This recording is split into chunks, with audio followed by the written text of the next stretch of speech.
Hello everyone, welcome back to my channel. দুর্দান্ত স্বাদের চিংড়ি দিয়ে কচু পাতা শাকের রেসিপি নিয়ে চলে এসেছি আপনাদের সামনে। এমনভাবে আজকের রেসিপি করে দেখাবো যেন শুধু কচু শাক দিয়ে আপনার প্লেটের ভাত নিমিষেই শেষ হয়ে যাবে, আর খাওয়ার সময় গলাতেও বিন্দুমাত্র ধরবে না। So let's start cooking. যেদিন কচু শাক রান্নার প্ল্যান থাকবে সেদিনই বাজার থেকে ফ্রেশ কচু শাক নিয়ে আসতে হবে। আজকের রান্নায় আমি মিডিয়াম 2 আটি শাক ব্যবহার করব। এর সাথে লাগবে মিডিয়াম সাইজের 40 থেকে 45টা চিংড়ি মাছ। চিংড়ি মাছগুলো ভালো করে খোসা ছাড়িয়ে ক্লিন করে নিয়েছি। এখন আমি কচু শাকগুলো প্রসেস করে নিব। আমি হাত দিয়ে কচু শাকের ডাঁটার উপরের চামড়া ছিলে ফেলে দিচ্ছি। কচুর ডাঁটা অনেক নরম, তাই এই কাজটা হাত দিয়ে যেমন করা যায়, কেউ চাইলে চাকুও ইউজ করতে পারেন। এখানে ডাঁটাগুলোকে টুকরো করে নেওয়ার পর পাতাগুলো কুচি করে নিচ্ছি। সেম প্রসিডিউর আমি আরেকবার করে দেখাচ্ছি। 2 আটি থেকে প্রসেস করার পর এতগুলো শাক বের হয়েছে। এবার চুলায় একটা হাঁড়ি বসিয়ে শাকগুলো সব দিয়ে দিচ্ছি। শাক দেওয়া হয়ে গেলে দিয়ে দিব 1 চা চামচ লবণ আর 1 চা চামচ রসুন বাটা। কচু খেতে অনেকেরই গলায় লাগে, সেদ্ধ করার সময় রসুনের ব্যবহার এটা কিছুটা কমাবে। হাফ কাপ পানি দিয়ে ঢেকে দিচ্ছি সিদ্ধ হওয়ার জন্য।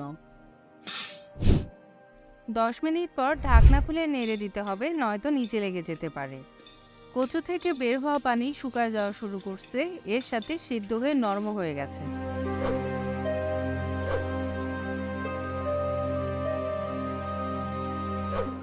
এবার একটা প্যানে নিয়ে নিব পরিমাণ মতো সরিষার তেল। আমার কচুর পরিমাণের সাথে মিল রেখে 100 ml এর মতো তেল নিয়ে নিয়েছি। তেল গরম হলে দিয়ে দিচ্ছি হাফ কাপ পেঁয়াজ কুচি। এ পর্যায়ে চুলার আঁচ লো টু মিডিয়ামে রাখতে হবে যেন পেঁয়াজ কুচি পুড়ে না যায়।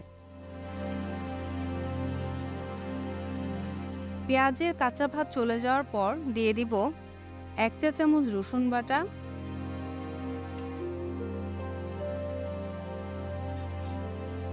হাফ চা চামচ আদা বাটা, হাফ চা চামচ জিরা বাটা, হাফ চা চামচ হলুদ গুঁড়া, 1 চা চামচ মরিচ গুঁড়া। সবকিছু ভালোভাবে মিক্স করে ভুনে নিচ্ছি। আপনি আমার চ্যানেলে নতুন হলে সাবস্ক্রাইব করে পাশে থাকুন নিত্য নতুন রেসিপির জন্য। আর সাবস্ক্রাইব করে থাকলে থ্যাংক ইউ সো মাচ। সব মশলা ভুনা হয়ে গেলে যখন তেলে উঠবে তখন দিয়ে দিব আগে থেকে বেছে রাখা চিংড়ি মাছ।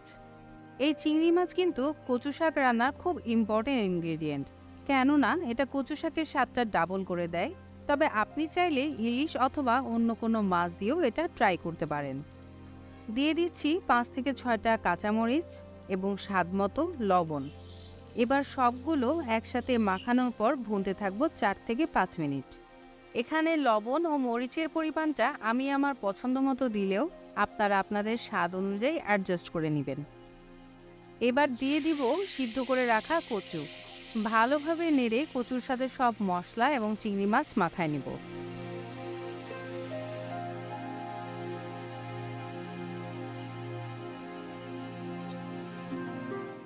এখন অ্যাড করছি 30টার মতো দেশি রসুনের কোয়া। এখানে রসুনের কোয়া স্বাদের খুব একটা পরিবর্তন করবে না, তবে আমি ব্যবহার করেছি কারণ রসুন খুব হেলদি আর এটার জন্য ফাইনাল লুকটা খুব সুন্দর আসবে। ভালোভাবে মিক্স করার পর আঁচ কমিয়ে দিব। কচুর যে পানি আছে এই পানিতেই রসুন কোয়াগুলো সিদ্ধ হয়ে যাবে।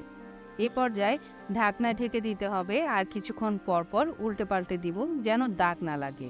এভাবে লো হিটে কচুর পানি শুকিয়ে তেলে উঠে আসবে আর রসুন কোয়াও সিদ্ধ হয়ে যাবে। রান্নার এই পর্যায়ে দিয়ে দিব লেবুর রস। ভালোভাবে কচুর সাথে মাখায় নিচ্ছি। রসুনের পাশাপাশি এটা অ্যাড করার জন্য কচু খাওয়ার সময় গলায় ধরবে না, কোনো ইরিটেশনও হবে না। ভালোভাবে নেড়ে নামায় নিব। দেখেন কালারটা কি সুন্দর আসছে। বেশি ভুনতে গেলে কচু বেশি কালো হয়ে যাবে আর লেবু দেওয়ার পরও বেশিক্ষণ চুলা রাখা যাবে না। হয়ে গেছে দুর্দান্ত স্বাদের চিংড়ি দিয়ে কচু শাক ভুনা।